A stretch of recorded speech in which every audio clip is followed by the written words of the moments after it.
L'Épître aux Hébreux, chapitre 8. Le point capital de ce qui vient d'être dit, c'est que nous avons bien un tel grand prêtre, qui s'est assis à la droite du trône de la majesté divine dans le ciel, et accomplit son service dans le sanctuaire, dans le véritable tabernacle, celui qui a été dressé par le Seigneur et non par un être humain.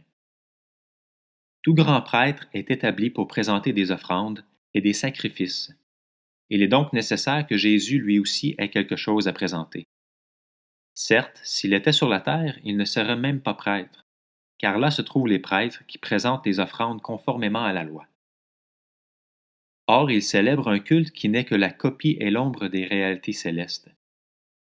Moïse en avait été averti lorsqu'il allait construire le tabernacle.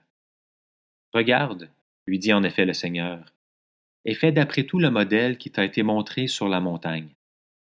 Mais en réalité, Jésus possède un service bien supérieur, et ce d'autant plus qu'il est le médiateur d'une meilleure alliance, fondée sur de meilleures promesses. En effet, si la première alliance avait été irréprochable, il n'aurait pas été question de la remplacer par une seconde. De fait, c'est bien comme un reproche que le Seigneur dit à son peuple. Voici que les jours viennent, dit le Seigneur, où je conclurai avec la communauté d'Israël et la communauté de Juda une alliance nouvelle.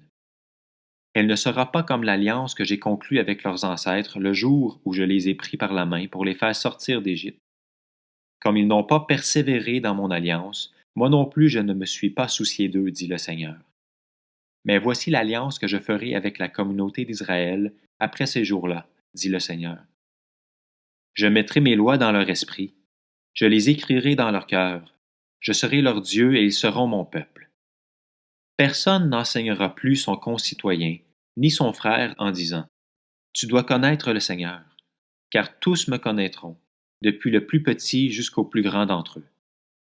En effet, je pardonnerai leurs injustices, et je ne me souviendrai plus de leurs péchés, ni de leurs fautes.